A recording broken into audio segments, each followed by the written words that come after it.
could possibly unleash on somebody? Oh, for sure.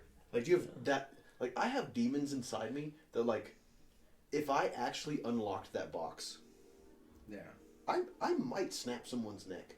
for sure. Like, I'm scared of, like, the possibility of what happens if I find out one day what unlocks that box. I think that's the reason behind a lot of people's. Hold on, let me pour this real quick. It's gonna be loud. Jesus fucking Christ! Even make it in there. Hands all over the fucking ice cubes. Is there ice cubes going in my cup? Okay, sorry, what you said. I think that's the reason behind a lot of people's composure and why they hold themselves really well and keep their temper cool. Like Kyron's a prime example. Like me and you know him, so we know that like he would unleash Throw them on the floor. I don't give a shit. that he would unleash the most dangerous, ungodly fury on somebody. But since he knows that, he's one of the most calmest dudes and is very well in a heated situation. That comes down to, like, in a fight, Yeah. like, I got bullied enough that I got to the point where I understood when I'm in a fight, I'm not gonna walk out of that, like, without him being scathed. Like, I'm not just gonna sit there and take punches. Yeah. Like, if a dude socks me in the face, he's gonna get what's coming to him. Unless he hit me like a pussy, then I'm just gonna be like, you know what? That was my Not issue. even worth my growing time. up. Yeah, I'm not about to risk all of my life for somebody who hits like that. Now, if somebody rocks me and I'm like, woo, like starting to see stars, obviously I'm gonna unload because then it's like, I'm not gonna fall before you fall, which comes into like the fighting scenario. Like, if I'm gonna go down, whoever is against me is going to feel it. Like, even if I fall to the ground, like, and I see somebody's ankle just wide open, and I have steel-toed boots on, like, I'm gonna snap that dude's ankle. You know what I mean? For sure. He's gonna know that he started something with me.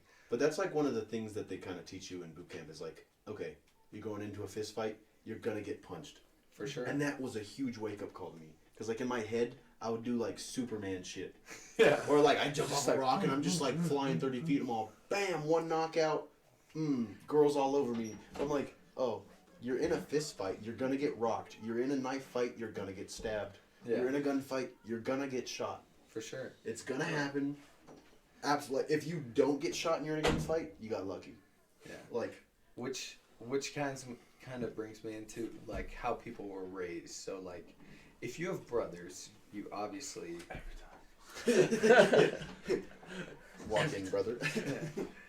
If you have brothers, you obviously have fought quite a bit, right? You're not, like... You can't have a brother and never have fought your brother. Like, even in, like, a lighter... Your brother either is going to fight you or you're going to fight your brother. That's just because men, I think, generally have that desire and especially when you're really close to somebody, you can hit them. Other than your friends, like, when it's your friends, then you're like, I would rather keep my friendship than, like... That was my issue with two older sisters, bro.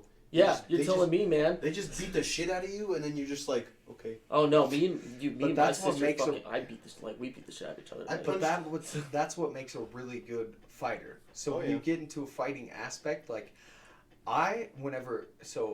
in a fighting scenario, whenever I get hit, it's not like, oh man, this dude just hit me, I don't want to fight anymore. They hit me, and I'm just like, ooh. Like, let's see how far we could take this. Like, how hard could you actually hit me? And I'm not the type of dude who diverts all hits. Like, I would definitely take a few just to feel it. Like, I enjoy that feeling of, you like, have to.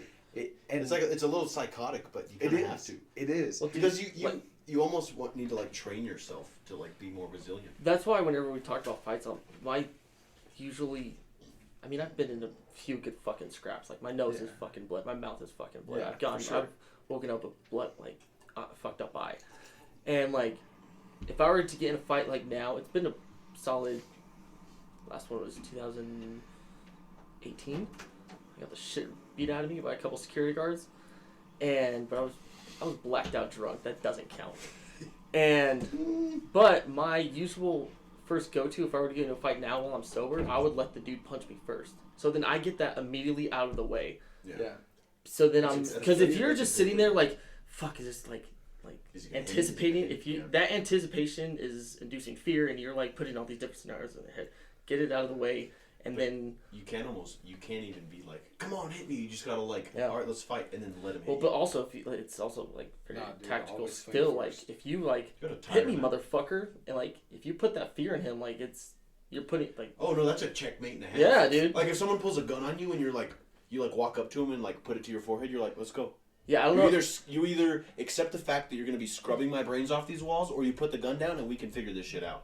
Yeah. Like they're gonna be like, oh my goodness gracious. See, Like, well, this also goes into why I hate to go into this whole tangent. Why people are so soft nowadays. Like we all grew. Oh, I don't know about if you grew up in any like I've never heard any of you like fight stories.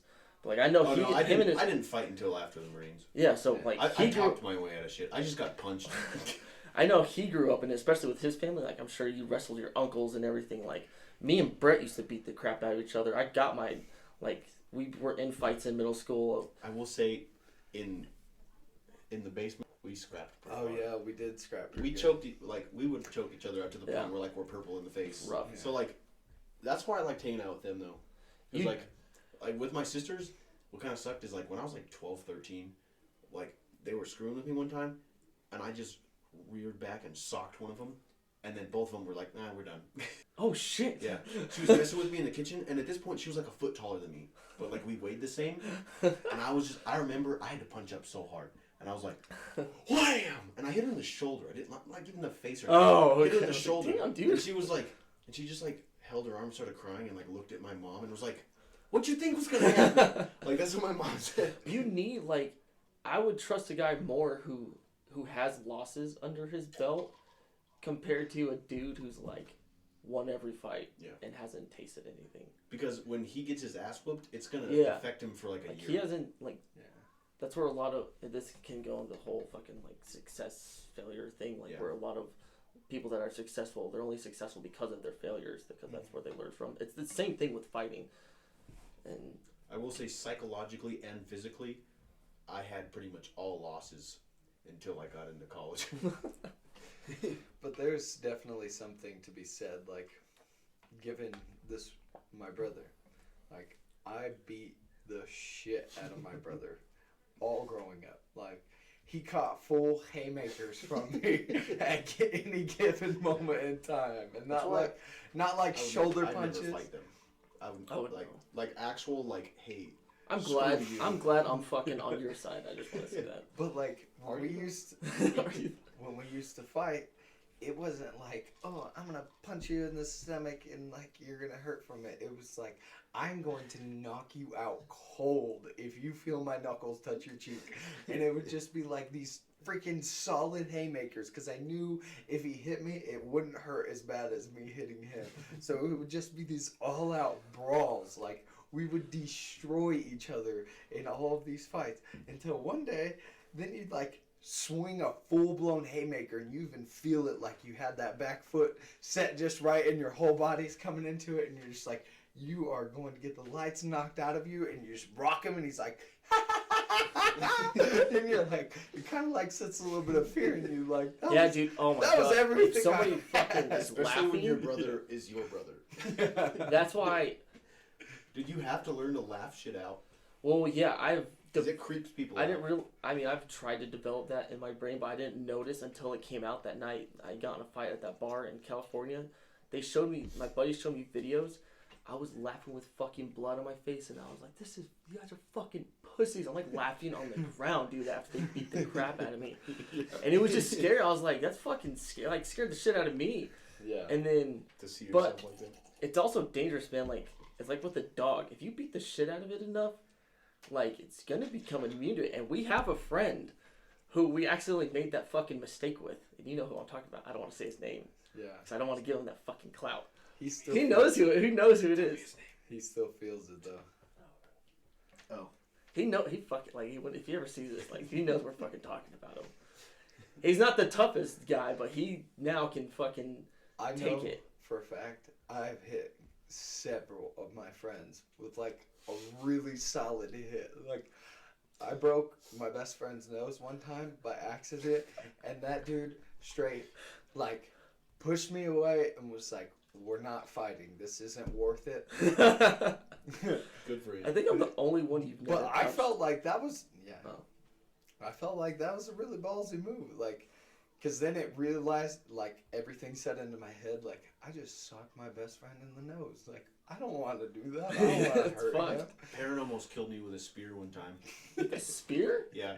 So like at the time, I don't know how though, but like, so Kyron and I were always good friends, but like it was after for a while because Perrin and I are way closer in age than Kyron and I. Mm-hmm. So Perrin and I would hang out a lot, and then he came over like Oh, was this with your fucking dad? yeah. Yeah. So like, Perrin came over because that was the thing. After church, you'd hang out until evening church. So like, there was like a 3-hour window for you to just like do dumb shit.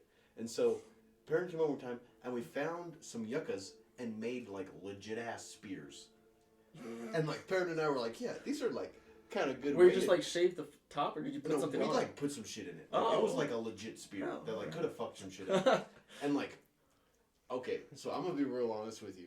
Like from my point of view and my parents' point of view, y'all were some sketchy kids. Sure. Like if I ever had to, like if I ever was like, hey, can Kyron come over, or hey, can Pear come over, and my dad and my mom would be like, are you sure you want them to come over? And I'm like, yeah, no, they're fine. Sure you want- But like they'd be like, they're kind of crazy. And I was like, yeah, I know they're crazy, but they're cool. And then like one time I vouched for Perrin, and I was like, yeah, man, like Perrin should come over. And then my dad and I were talking, like he was inside, I was outside. We were talking, and then a fucking spear just flies past my face, and I look over at Perrin, and he's like, and I was like, and then my dad looks at me, and like I knew, his look was like, that kid is never coming over again.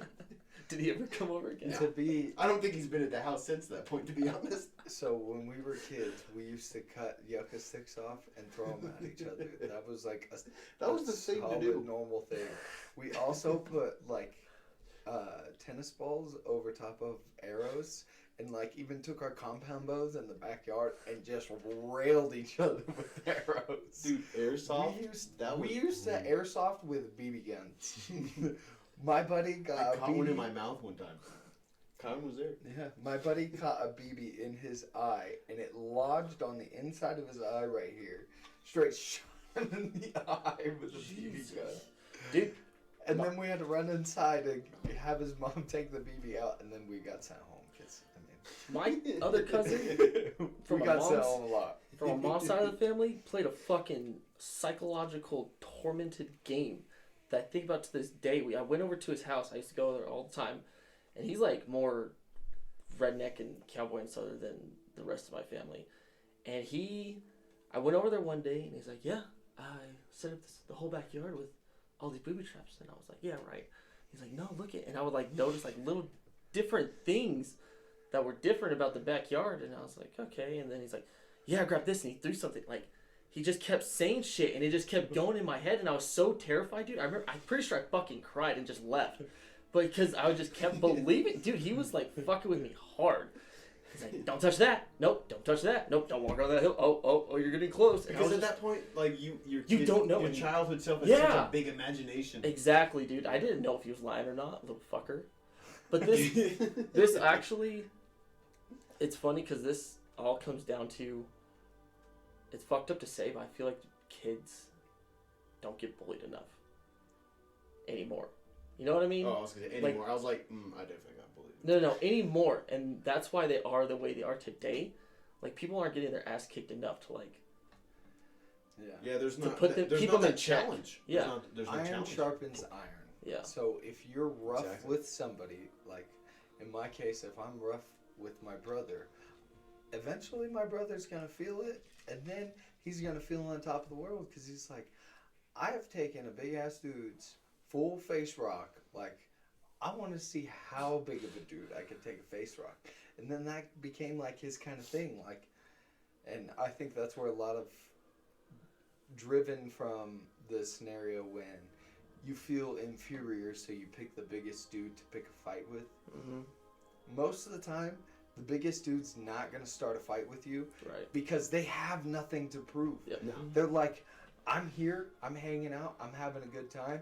You coming up to me and instigating this will do absolutely nothing for me. Dude. If I rock you in the face and put you out I got cold something to say. in one shot, like, then I'm just picking on somebody. Yeah. If I rock you in the face, you take it, and we have this all-out brawl, I lose. Like, I have absolutely nothing to prove. So why in the hell would I want to fight you on some scenario that you just made up in your head? Dude, so, okay. So, me and my buddy Eli, my best buddy, we'd go dancing in Texas, right? Yeah. You know, you gotta go schmooze on the women, you know. It was fun. Like, El Paso? Yeah, El Paso. Fucking. Do you Little go bit to? of Texas? Yep. Yeah, A little bit. dude, little bit was fun. So Little we'd bit's go nice. there, pre-COVID, of course. You know, when the good times would roll. And I swear, I don't know what it is about Eli. He's got like dimples, right? He's like a 6'5", 195. He watches this song. We'll call him 205. You know, hype him up a bit. He's been trying to gain weight. You know, I applaud him. But anyway, we'll call him a 200-pound, 6'5". He's like, he speaks fluent Spanish, but he's like quarter black and then like the rest Hispanic, right? So like he's a tall, like chocolate man, right? Yeah. I don't know why, but every single dude ever wants to fight this guy.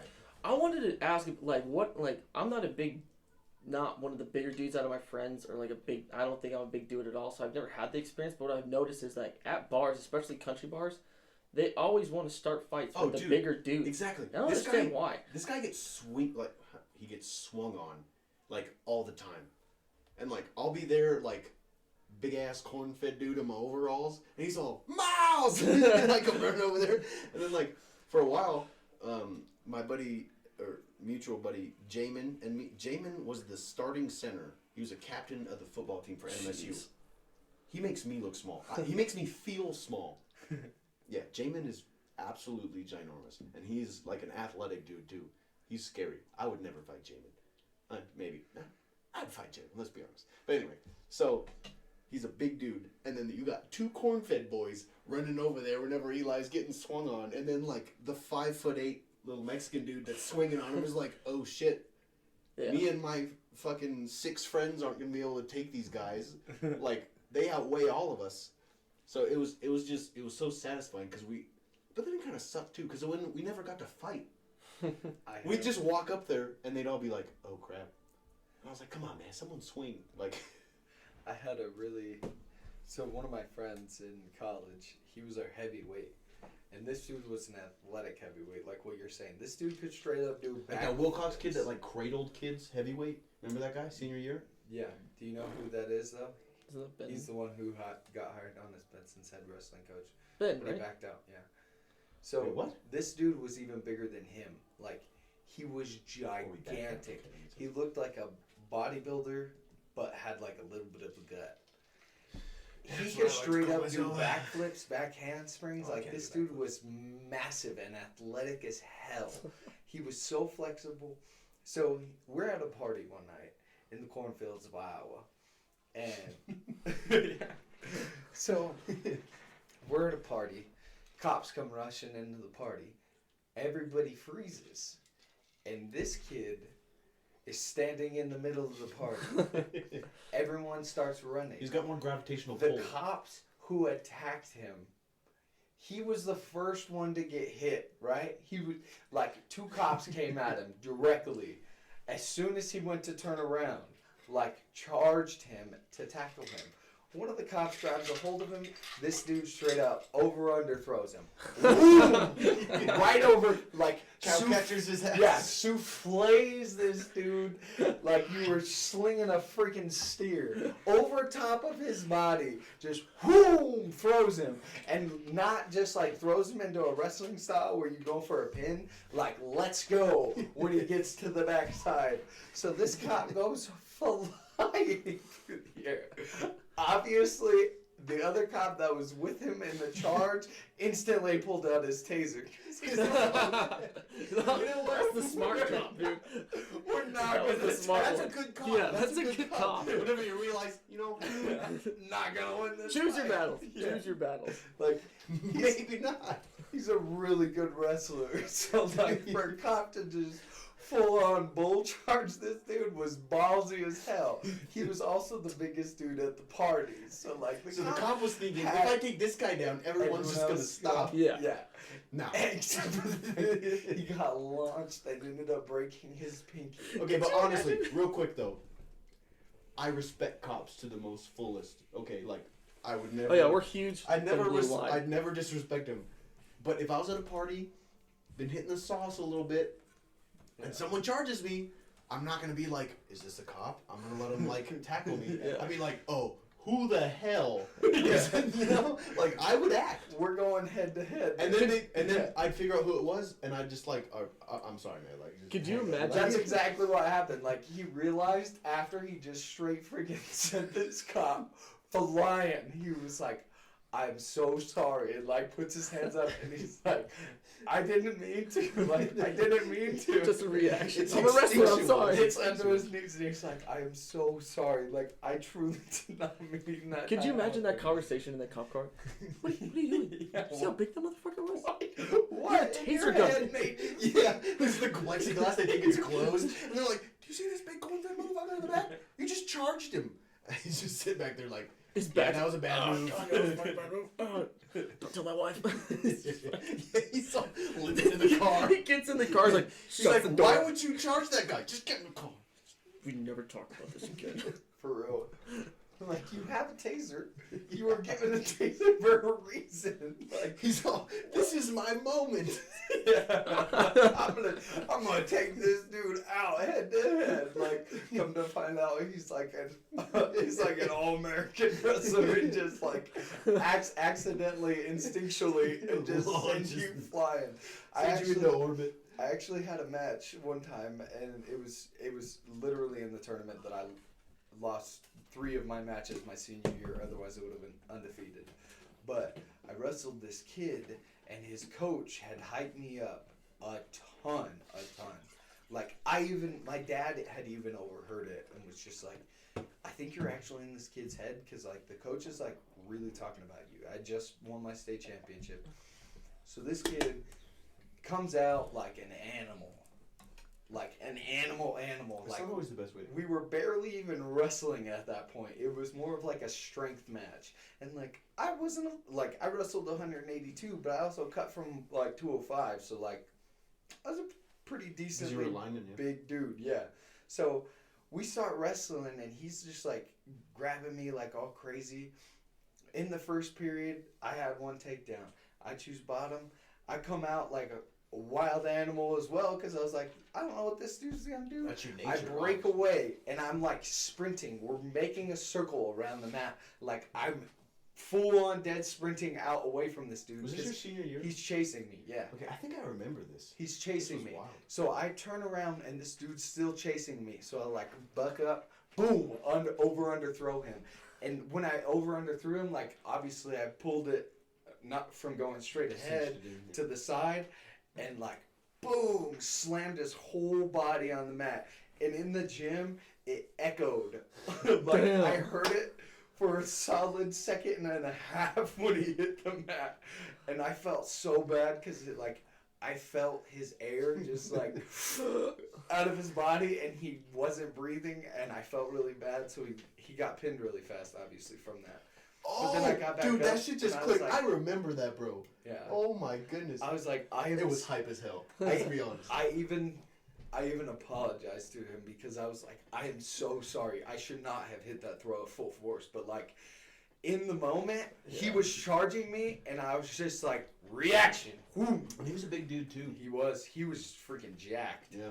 He was jacked. Because I remember watching him go into it, and I was like, this is gonna challenge Kyron. Yeah. And I was like, this is gonna be hella fun, dude. That's funny that you say that. That was wild. But dude, honestly, I think people who aren't ever exposed to those like full force interactions, if you get dropped from 3 feet that shit hurts. Bad. Like, because it's Did not you just never like, have a oh, like childhood? lift and then fall. But like, when you get like slammed at 3 feet off the ground, Especially when 'Cause, you like, have you all watch a your movie- momentum moving in you the... watch a movie and you're like, oh, that wasn't even like that bad of a throw. And someone's like, ah, you're like, okay, that shit hurts so bad. Like, but I'm guilty of that too. Like, I'll be in a movie and I'm like, oh man, like, you got kicked in the ribs. Like, get up and throw a punch, you know? But I'm like, and then I got kicked in the ribs and I was all, yeah, I'm not a fan. I Like, don't really wanna get It up. takes a solid 12 and a half, 15 seconds to figure out where the hell you are. It's a That's lot how I- easier to say Exactly. watching that in movies. That's how I ripped my shoulder out. I tore almost every ligament in my shoulder because me and one of my really good buddies were wrestling, and in college wrestling you get very emotional because of how hard you're driven. Like, you're being pushed to your limits constantly, and everybody's pushing you because they have to prove themselves in the room. Like, when you're practicing, you're proving yourself to your coach that you can wrestle on the varsity team. Proving ground. It doesn't matter Because like in small town Benson, you're like you know, yeah, you know you're better, Yeah. and like you're like just you gonna have the spot. But then you get like They state have- championships is what all high schoolers shoot for, right? Yeah. So you show up into a college wrestling room and people are like, "Yeah, I have 3 state titles." You wrestle them, and you're just like, "You're a chump." Like, and then you meet a dude and they're like, "Oh, I got 4th in state," and you're like, "You're a chump." And then you wrestle them, and you're like, "Oh, fuck." Oh, So- so different levels for sure. For sure. So me and my buddy are going at it, and we both feel this throw. So I sit in for my throw, and he sits in at the exact same time. And both of us moving in the same direction. He caught my arm and pulled me back for a whizzer throw. That shit came out of socket as I got whipped over his body, straight onto my head, dude. I've never had a concussion. I probably had concussion. But never to the point where I like black out and sit down Dude. and like Yeah. come to, and then I'm like, I need to throw up. And then you run over the trash can and you just start puking That's- your brains out, and then people are yelling, and that makes me puke your brains Yeah. out more. That's an eye-opening moment for the Yeah. first time when you're like soaring through the air and you didn't mean to be there. You're like, oh no. And honestly, the first person who could ever physically do that to me was Perrin. Because Perrin and I were sparring partners. Every single day my senior year, we would wrestle. And he would wreck my shit. And then coach came up to me one time and he's all, because like, so he asked me, he's all, do you want to challenge Perrin for the 195? And I was all, hell no. Perrin will kick my ass. Like, he kicks my ass every day in practice. And then I started realizing that like, I had a really good record my senior year. I only lost like 7 matches out of the entire senior year, and I hadn't wrestled for 3 years. Yeah. And it's because Perrin whooped my ass up and down every single day in practice, and I was all, man, I am shit. Like, I am crap. And then I go into a match, and I'm all, this guy's not even close to the size of Perrin. Like, he's Yeah. not even that good. Like, he's not even close to the level Perrin's at. Yep. And, like, I can pin Perrin once every, like, 30 times. So it's like, because he gets tired, you know? But, like, so, like, I started winning a lot, and coach was like, how are you doing this? I was like, I have no idea. It's the iron sharpens iron, man, and that's what like I've started coaching a little bit of middle school practice, and coaching middle school practice, a lot of parents get really on edge about things Especially that nowadays happen. parents. Yeah, for sure. So they're like, and all of the parents sit in the room. So you're performing. Helicopter for Are their you parents. serious? Dead serious. Dude, It is. I would get would you get uncomfortable when your parents would watch practice? Oh, like, yeah. growing up? Oh, You'd be like, yeah. Mom, get the hell out of here. Even Like, still, my dad. Like, I'm about to get my shit wrecked. I don't want you here. Like, Yeah, which is why I had problems with my parents even coming to tournaments until like I actually got good, and then I was just like, "Man, watch me wreck this kid." Like, you're in for a little bit of a show." But like having all the parents in there, and then the kids would like when we'd wrestle live, like I'm not gonna stop a kid if he's not making an illegal move. Yeah. Like your kids are gonna get hurt if you're in practice. They're gonna get hurt. They're for sure. the prey is not to get injured, but like they're definitely gonna like kids accidentally throw hands like nothing. You know, like if a kid's getting up and his hand just swings around and claps another kid in the face, like the kids, like when parents go in there, and I understand because like I genuinely care for the kids. Like I don't want any of them to get hurt. I want them to grow up and be phenomenal wrestlers. But in order to do that, They're gonna I have to get know hurt. that I had to pay my dues, which means Oh, yeah. I had to get wrecked. I was about to say that, dude. Like, if I was a parent and they're doing And some wrestling parents or are like football in a contact sport of some sort, like, There's some, I'm waiting for them to get Yeah. their shit rocked. Like, There's some lessons you can't learn on a slideshow. yeah. For Like sure. you can't be like, oh, it's gonna hurt, but you'll get better. And they're like, oh yeah, I'm just gonna think about it hurting. It's like a, No, you have to be in a position where you're like they have your arm behind you and your neck is twisted, and you're like, I might be paralyzed after this. Even in fucking baseball, if my kid is in the fucking baseball field, I know there is a fat fucking chance where he's gonna get hit by the baseball, he slides and does something to his leg or arm, Yeah. or somebody says something stupid and they get into a brawl. Like, I know those consequences. Like, for why sure. would you be worried, especially in a fucking wrestling room, about your Oh, child? wrestling is for sure like you're gonna have a questionable shoulder for the rest of your life. Yeah, You know what I mean, knee or shoulder. but the yeah. lesson you learned is priceless. And yeah, and when you're coaching though, you're not like I think just as bad as these parents don't want any of the kids to get injured. Like if they have a legitimate injury that could last yeah. them lifelong, Oh, like for sure. even if it's just tearing your rotator cuff and your shoulder doesn't work the same. Like I don't want that for any of the kids, but I do want them to feel pain. I Oh, for want sure. them to understand For sure. pain. Like And respect that's it. why when I tell Yeah. them to finish a move, I want them to finish a move in practice like they would finish it in a match. Yeah. I want them, the bottom guy, to feel every ounce of that pain. That way, it builds in their head the neural pathways. I do not want Feel to the feel get loop. into Yeah. this position. Exactly. I will do everything possible not to get in this position, which is exactly what I want. But for parents watching, it's hard for them because they're like, he's hurting my kid. Empathy. He's hurting my kid. Yeah. He's hurting my kid. Like, yes, he's hurting your kid. But he needs it. He needs it. He needs to understand it. He needs to know so that next time he wrestles, he's not going to get in that pain. But, and also, when he goes into a match against somebody else, he's not going to feel the same level of pain that he's felt in the room. Right. Which is why we push our kids so hard. When you practice, they always say, like, practice like you play, right? Mhm. Practice hard. And I think practice harder Oh, for than sure. you play. That way the match is easy. For sure. And that's what Mark's philosophy was when we were in wrestling. He always pushed us way Oh, dude, harder. I remember getting so mad. I'm like, okay, you remember that kid from Wilcox that like did the same thing I did? He wrestled his last year, Yeah. but he was like way athletic. I can't remember what his name was. But anyway, first match of the year, we went to Morenci, and he wrecked my shit. Absolutely just squashed me. But he tore the cartilage in my last rib. Jeez. So for the rest of the season, I had to deal with like torn cartilage in my rib. And I wrestled people who were good wrestlers, like Perrin, and then there's this kid named Ruben. And do you remember Ruben? Yeah. He had the grip of a freaking gorilla, dude. And he was strong, and he was ruthless. And I remember Mark would always do things like 10 to 12 times that sucked. He'd be like, "Okay, throw him again," and you're like, "Okay." And I was like, "Ruben, I'm gonna be real honest with you.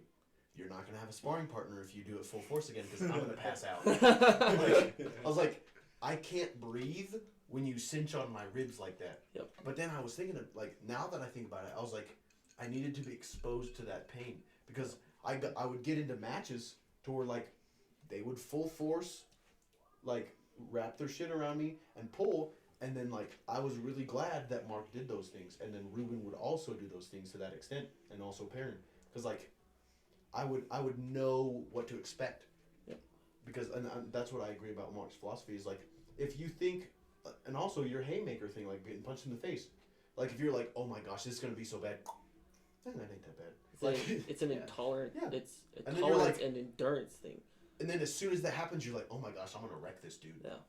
Like, It goes for anything you're training for physically, because say you want to run, train for, say, 1 mile, simplest thing. If you really want to kill that 1 mile, you probably should be training up to like 4 or 5 Oh, miles for sure. a day, Mhm. and that's Because with then sprints and everything. you can use that same energy expenditure to hit Mhm. that 1 mile, and Exactly. you'll be running like 6-minute miles. Yeah, so then if you're running be- 5 miles every day, you'll you're be like, fuck, this waxed. sucks. But 5 miles compared to 1 mile, once you do 1 mile, oh shit, that was easy. It goes along with everything. I had a really interesting discussion today about basketball versus wrestling and other sports. And obviously, I'm a wrestling coach, so I feel like wrestling is one of the hardest sports you can do, other than like any other contact sport like it. I don't know who in the right mind would compare wrestling to basketball. I don't know why that's a conversation. So one of the things that we were discussing about was the fact that a wrestling practice, and they were arguing, you're only wrestling for 6 minutes. Like, yeah, but it's six whole minutes, balls to the wall, with every single muscle and fiber in your body. Because it is just you.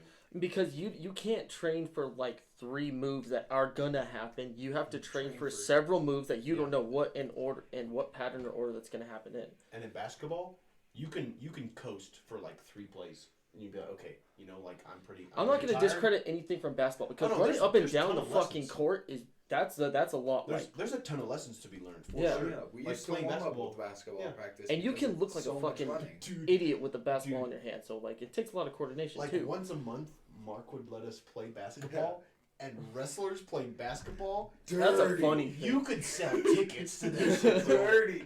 Because there's elbows and there's like wrestling throws and like kids getting picked up and smacked on the floor with the ball. Like, Yeah. so much more fun. It's no holds bar basketball. It's I- like full bore street Like, basketball. there's no fouls. Yeah. Like, you And- could just straight up shove someone like 3 feet and they'd be like, shoot it. And like, to end that completely miss. in that argument, were you gonna go somewhere before I said anything? with No, that? go ahead. To end that argument, like, I think it would be a lot easier to take wrestlers and put them on the court and tell them to play basketball than it is to tell basketball players Yeah. to put them on a mat and tell them to wrestle the right way. Because anybody can just like fucking Because like, if you take so I'll With say you proper can take technique. 2 to 3 plays off in a basketball game and Yeah. still win the basketball game. If you take 2 to 3 moves off in wrestling, you're pinned. and also you don't see like 5-6-year-old kids fucking like actually doing proper technique wrestling. They're fucking playing basketball. Like it's like anybody can play basketball. So one of the things that we were arguing is like, you can coast through a basketball practice. Mhm. In a wrestling practice, you are physically demanded. Mhm. Like, you cannot coast through a wrestling practice. That's a You great point. can't, like, the coaches design the practice that the ones that are trying the hardest will feel it every bit as hard as the ones who are trying to coast. It comes down to sheer will. For sure. Yeah, dude. That's dude.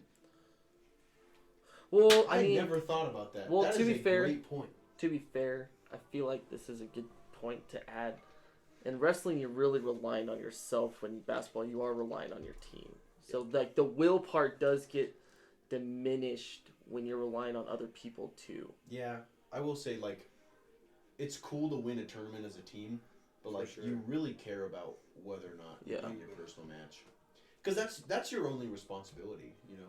You showed up, you did your part, but like, and also I can't speak. So this is more of a question than a statement, but like, you'd show up to like the Mogollon tournament. Yeah.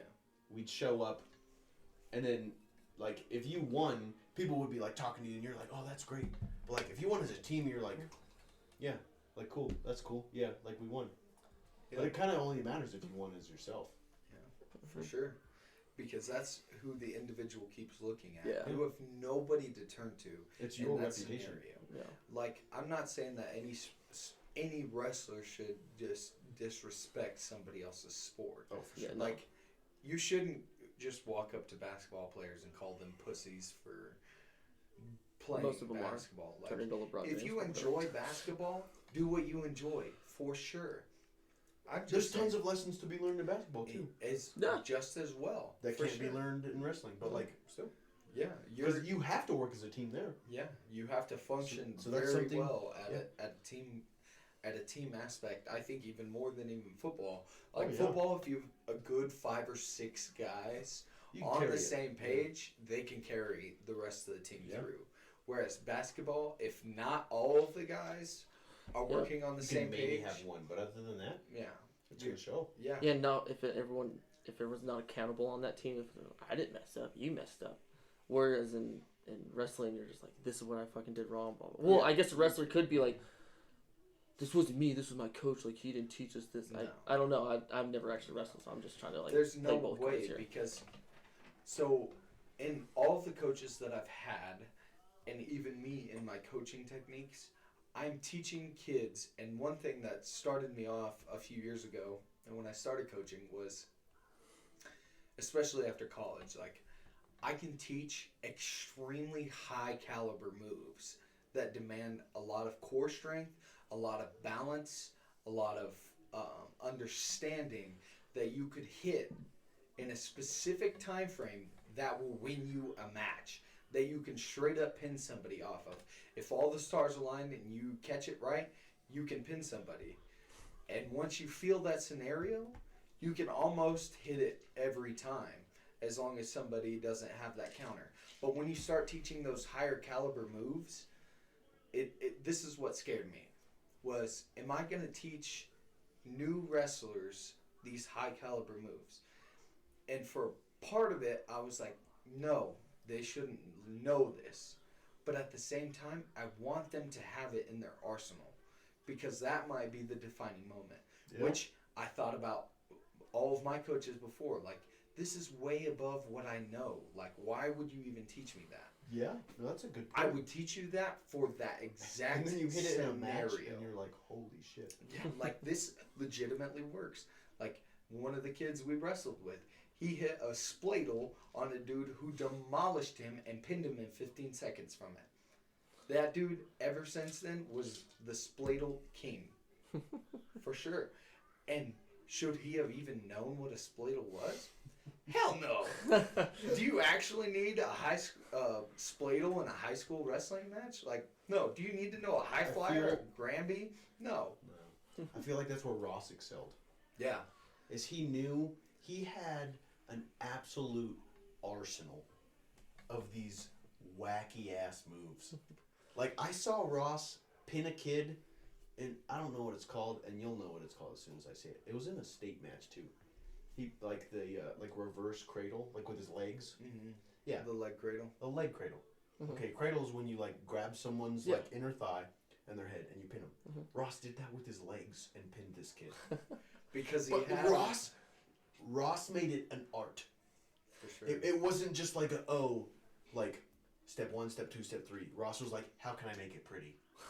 For He sure. that's had why- that like finesse, Oh, did. for and like it was sure. mind muscle movement. It was so much fun to watch him wrestle. But that's the type of thing is like Ross was taught the highest caliber moves. Because his dad, He he his learned the entire fundamentals from like the coaches, and then his dad was like, here's how you make it absolutely awesome.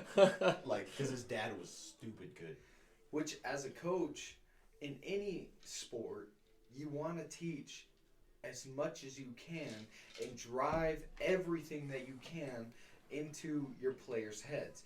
Goes for football, goes for basketball, Oh, yeah. even cheerleading, everything. You want them to it helps build the whole picture into going into a game, right? Well, what also helps too, that I think would everyone agree on, is it's not just what you're doing, like during practice Now. too, Yeah. but like what are you doing? Like, are you still practicing after practice, before practice, and everything else too? Because I think that's where Ross was doing really, because he wasn't just practicing at practice, right? Or you guys weren't just doing it at No. practice. You guys were doing this. Wrestlers don't practice just at practice. We Yeah. definitely wrestle when we're in our living rooms and stay the night at other friends' houses. I will say that's probably where I lacked in wrestling. But like honestly, I just thought about that. Dude, the only sport I practiced at home was golf. Yeah. And there's a reason. Yeah, there wasn't access to that though. Right, There's because an like I had a front porch that I could literally hit golf balls off of. But honestly, Launch. now like I tell people, I'm like, oh, I average like 80 to 85 is like as an average game for me. Mhm. And they're like, are you serious? And I'm like, what do you mean? They're like, I shoot hundreds and I've been golfing for 4 years. And I'm like, I was like, honestly, but like it's my analytical personality too. But like, I never thought about that until you said it. Golf is the only sport I practice at home. Yeah. And there's a reason Well, that this is everything. Anything There's- you're trying to there's a perfect or reason- do, Yeah. like you can't. I didn't realize it till later. If you were to do like any example, if there's a saying to it, I can't remember. Fucking like It's a lifestyle. not just that they're on and off the field. Yeah. Yeah. Like it, because the kid who's practicing just that practice compared to the kid who's practicing the Going little home and things at writing the home notes. Yeah. and in the morning, thinking about it during the day and everything else. Like you can't just show up and practice. Then you got to be practicing 24/7. It's make it a lifestyle, and Yeah. it plays a lot. And I truly believe that all kids that are capable should go into some sort of sport to understand when you get into a real life scenario in capitalist America. All life long, you are constantly gonna come to barriers. So, like, as a coach, you're teaching kids to overcome barriers. To the kids who reach this spot and they say, I don't know what to do from here. Like, that's where it comes into play. And also teaching, like how I was talking about higher caliber moves. Mhm. If I'm talking, so if I was a very experienced business owner, to put it in a scenario, Mhm. if I'm a very experienced business owner talking to a brand new business owner, I'm going to try to, and I genuinely want to help them, I'm going to try to explain all steps of the scenario. Whether they pick up all steps or even some of the steps that really don't matter to them, what happens when they get there? Like, then that might be this time where what you said actually mattered. You have no idea what's coming in people's Yeah. lives. I will say, like, the things Detterman would tell us, like, it, and, like, Remy, like, they affected me, like, later in life, too. You know It's what? not just football. I would talk like some shit about it, but there's definitely one thing that has stuck with me. Detterman said that I will never forget, and it makes complete sense, and I never realized it until late. And it was, he said, mosquitoes don't, or elephants don't bite you, mosquitoes do. It's the little things that get you. It's always the little things that you have to like pay attention to, not the like huge things. Yeah. It's a very good point. Yeah, because the little things are what make up the big things in Yeah. real life. But also to point out the whole that every kid should play a sport, especially nowadays, even though they're kind of destroying it with participation trophies, and that's why participation trophies are bad. It's because you're not teaching kids to appreciate and learn from losses. Now it's just There's like so much As more long to be as learned you're from Yeah. playing, you're winning. yeah, That's as long as what you're I do. playing and have fun. Like no, dude, like you gotta earn it, and that's what they're losing too. Is like earning your right to win, and not just saying like, oh, you showed up. Because No, now, motherfucker, he didn't put in the effort. He didn't try, and now the kid that, like, put in all the effort and got a trophy, and the kid that put in no effort got the trophy, the kid that won is going to be like, why would I keep trying? why Oh, would yeah, I you wake up at 5 a.m. and go over my moves, or, like, go over my notes, and, like, fix what's wrong with me, and, like, make it better, when I could just wake up at, like, 10 a.m. and put half-ass effort and still get a trophy. this directly goes into two things. First, it goes into what we talked about earlier about like getting in fights and getting your ass kicked. It helps you learn. From getting your ass kicked helps you learn, like physically, like in fights, and it directly correlates to. There's, like, 3 times the amount to be learned from losing than winning. And this isn't every situation, but also what you just said about the person who won. Like, what's the point of it if they basically just got something of equal value? That also goes into socialism and capitalism. That's why America is such a like people don't understand is because they're so caught up in feeling like their life is unfair. It's like no, like life is a competition, and you need to treat it as a fucking competition. That's a great thought. Like it is help. I am not a successful person. I don't have millions of dollars, but what is helping me right now, like get forward and get through every day and help me get on the right track is like treating every fucking moment like a competition With 'Cause yourself. with yourself, with other like little things too. Like I'm not Okay. saying like this podcast is competition, but like the right Yeah. times. Okay, but also what, like, I feel like you haven't realized yet is sweat equity is worth so much more than hourly pay. You know For what sure. sweat equity is? Mm-mm. Okay, so like, and this is a really dry example because it's my example, but like me working on my truck, Mhm. complete rebuild, paint, body, drivetrain. That's sweat equity. I'm not getting paid by the hour. Yeah. But you're learning I'm from something. doing shit that teaches me a skill. Oh fuck yeah, dude. Yeah, no, I totally and agree then with that. when you take those examples and turn them into sweat equity, Mhm. that's unteachable. Yeah, dude. Especially, and it helps a lot when you're working too. If you just show up to work like, oh, this sucks, or just Oh, another people day. who work a 9 to 5 and bitch about it every day. Yeah, You're gonna work a 9 to 5 the rest of your life until you're 80. but the And die. reason people make it like you can do better is if you turn your job into a competition. I remember one time we were putting up these steel fuck, what are they called? I don't remember what they're called. We were building a dairy, and it was Calvin Housley. He's like, all right, we're on this side, you guys are on that side, and there was a competition. And I remember him. I wasn't really paying attention. It didn't hit me until later, and he was like, "Life's a fucking competition," and we were just fucking going at it, dude. It made it so much better. Like, but when you put that competition in life, like, everything just makes more sense to me, and it Oh, it makes does, yeah. And like, people respect you more for it. oh fuck Like, yeah, I dude. noticed a lot working on a drill rig. So I would try really hard, and Oh yeah, when you're racing for that feat. whenever Yeah. whenever I first joined, I was like, Transitions are why are amazing. we constantly racing? Like, why is this a competition? Until I finally found somebody who was my equal, and like, I would run for a tool, and he would be right behind me, and then it would legitimately become a race to who could get there faster and bring it back. Yeah. So like, and it started, and like at first it started pissing me off. Like, I'm trying to get this job done. And then it started clicking, like, he is trying to get this job done every bit as hard as I was. So then everything we did, it was just like, I'm going to try harder than you on this job to get whatever it is accomplished done. And he would do the same thing. And ultimately, like, our bosses would come back and be like, you guys did phenomenal. Like, this is Exactly, that's what I was going to say. unheard Like, of. Like, that's how what are you- happens. how are you Even if you doing feel that? like you lost. Yeah. Like You if you're the guys got guy, the if jo- you're the guy always behind the other guy trying to grab the tool, Yeah. or Yeah. trying to like grab more nails or like whatever, you're like, man, I lost every single thing I did, and your boss is like, you're getting a raise and you're getting a raise, Yeah. and you're like, Wow. And you know that's why? sweat equity. Because you know what happens when, like, if both, say there's only just two guys, like, competing against each other on opposite teams, but for the same company, you know what happens? The job gets done faster, too. It Oh, doesn't for matter sure. if one dude lost, even, so, and that's His what, job was to push the other dude. yeah, exactly. Yeah. and make it move faster. And that's something that you learn from sports though. Oh yeah. That's something that is driven from the sport aspect. Like, one of the things that made me a really good wrestler and a really good football player was I had a dude who was my rival, who every time I would see a picture of him on a run, I would take a run because I'm like, he is not gonna outshine me Yeah. or be better than me because he went on this run this day.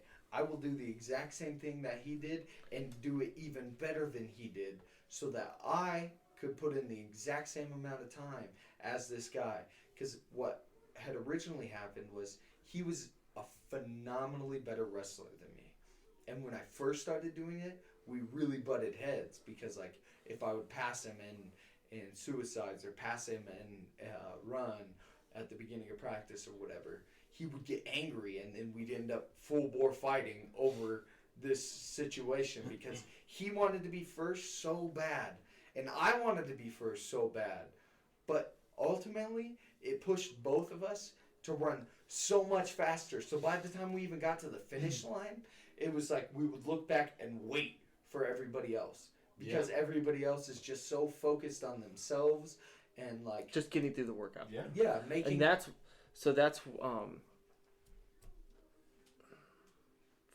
I'm gonna take it real quick. yeah, go ahead. So, I remember one time, like, it was the Benson Invitational. I wrestled that kid from Wilcox. I wrestled him first of the season. Absolutely got my shit wrecked. And then, home field advantage, wrestled him in the Benson Invitational. And I wrestled him I took him down twice, and like I scored some points on him. I mean, granted he pinned my ass in the first period, but like I took him down twice, and he was a good wrestler. And I was like, and this was like a big span between the first match and the Benson Invitational. So I was like, getting my ass kicked every single day, because so this is the opposite side of what you were saying. You were saying that like you were the first position, and that second guy was pushing you so hard to the point where that second guy was like, man, I have constantly lost. So I was that guy. I was the second position. I always lost. No, you not all the time. You shined for sure. Maybe not. When he was in drilling? He's talking about drilling or no? Oh, it was drilling? No. Oh. I was talking about in practice. Oh. Okay, so I'll try to speak for both of us then. When you're the second guy, I honestly think your like game potential is so much more. That's where I was going to go with that. If you put yourself, who's at a lower level, and you want to go against, if you try to compete with the higher guy, yes, you are in a sense losing, but you know what you're doing. You're also breaking your cap. Too. You might have not won, but you're a little bit better here. You try Even to go if you against don't them. win, Yeah. even if you're never the first position, That's what I'm if saying. If you're 1% less than him, you now have two people at the same position, 1% difference. Yep. Yeah. And he started at like, say he started at 90, you started at 20, and you worked and worked and worked and worked and worked. Maybe he gained 6%. You gained like 60. Yeah, because if you're, the only thing I can think of is like running. Say I wanted to become a better runner, and I got two other people who I'm running with, but then I'm like, well, my mindset is I want to go at Usain Bolt's thing. If I race against Usain Bolt compared to those two racing each other or me racing them, I want to be better because I'm trying to keep at his pace instead of trying to keep at a moderate pace. For a long time, you're going to be like way behind, and you're like, man, I suck. Yep. And you're going to be scared. And so many people, I don't know if it's going to sound good, but like they're scared of fear. Scared They of shy failure. away from fear. And it's like, you have to fail. There is like, and every single person that is successful financially and mentally and emotionally, they will tell you failure is so much more valuable than success. Not even just that, you have to like appreciate the failures. That is true. Because you can lose and lose and lose and be like, this shit sucks. I'm just gonna, like, this is my level in life that I have to sit at. Like, I am that 60% lower class that can't reach middle class, that can't reach higher class. But if you can be like, I made that guy that's first class question himself. Mm-hmm. I can be at that level. It also comes from a And you just have to perspective push. thing. It's Like- it's like when you hear people talking and they say, "Oh, he hit his peak. He hit his peak here." So to add on to the situation I was talking about, I was the number 2 dude chasing number 1. So everything I did, I tried to be better than the dude who was ahead of me, who always shined the brightest, who was always in everybody's talk about wrestling. He was always the number 1 guy. So me chasing and chasing and chasing, and whenever I finally caught him, not only did I catch him, I won 2 state titles over him. Like, he had nothing, and I had 2 state titles. So then it turned around, and that guy came to me and was like, I did everything you did. Why didn't I get that too? I feel like we talked about this you like, did- like a long time ago. Maybe. You did do everything that I did. But what you did, like, if we were both to take a 1 mile run, it would affect you a lot less than it would affect me. Even if you're Like- only number 1, yeah. Yeah, like, we're not the same weight. We don't have the same body structure. Like, we're not actually the same. Which is what I tell kids when I'm coaching. Like, even if you don't win, you can still try harder than the dude who got first place. You could end up in 6th place and still have worked your body more than the dude in first did. And once you get there, that's where the peak lies. And people say peak, but a peak is chosen by you. Oh yeah. You can choose your peak. Self-determined peak. For sure. Because No shit. when you start that plateau period, which everybody and everything Well, you have to. you hit a plateau. where that's what it is. To respect the grind, you have to plateau. Oh, for sure. And once you start that plateau period, it takes you 4 times as much to get the same effort that it took you to get to where you were. To increase that peak, it comes higher and higher, and your burdens get bigger and bigger, and the weight you carry gets bigger and bigger, and you gain a lot less from it. What's beautiful though is when those burdens get bigger and bigger. Now you're a bigger man, a bigger person, a bigger And you woman, can carry it. and you can carry it. And that huge, and I envy these people that are at the top of their game, and their burden is just absolutely massive, and they're like, life is good. Yeah. Like, I am handling shit how I should. I am happy. I am stress free, and I'm all. You have so much to worry about. Yeah. And they're like, but I'm trained. I know it. That is the level I want to be I at. can face so it. bad. And every issue that is presented to me, I've conquered so much to get here. Like, just to conquer this problem is a cakewalk for me. And you know how you're going to get there? You know how you're going to... Losing. Yep, all those failures, because you've learned from all those failures, and now you know what to do if those things come back and happen Sorry again. to take your one-liner. No, but I mean, I was expecting you to say it either way. Yeah. You have to. Yeah. You cannot win your entire life. I guarantee you, any successful person you ask has lost so much more than they've won. Yeah, and the ones that have lost a fuck ton of times are like one of the top individuals in whatever field that they're in. And correct me if I'm wrong. The people who go internal and try to just survive are the people who have won more than they've lost, because they're like, okay, from age 6 to when I understood winning and losing, to the age of 25 to when I won until I was 25. They were like, okay, if I can just coast from now until I die, I'll have a winning record. Even if it's by like 1%, they're like, if I can just make it through. And the people who have lost have a chip on their shoulder and like, I am going to work until I die to make sure that my winning record is at least tenfold of my losing. You basically can't give yourself a finish line. You can't. Yeah, for sure. We've talked about And that. Yeah, we that's were talking what about it the other peaking night. is. Once you define your peak, that's your finish line.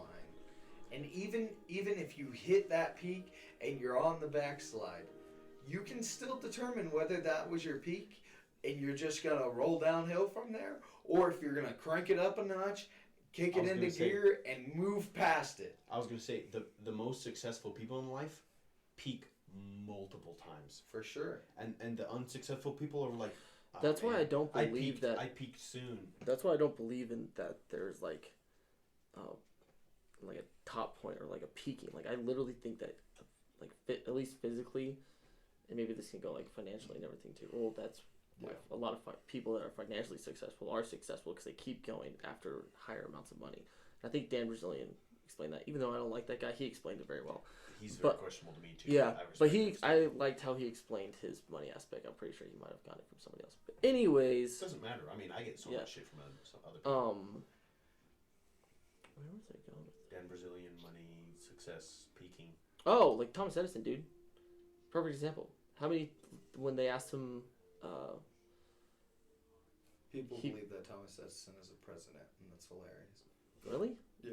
No, I've heard Benjamin Franklin, because he's on the 100. It's not Thomas Edison. No, People think Thomas Edison's a president. I've legitimately been told that Thomas Edison was a president. Anyways, what the fuck? We need to pray for those people. Well, there's also, there's a lot to that though. When they asked him about the light bulb, the 2,000 ways he failed 2,000 times, he said, I didn't fail 2,000 times. I found 1,999 ways not to make a light bulb.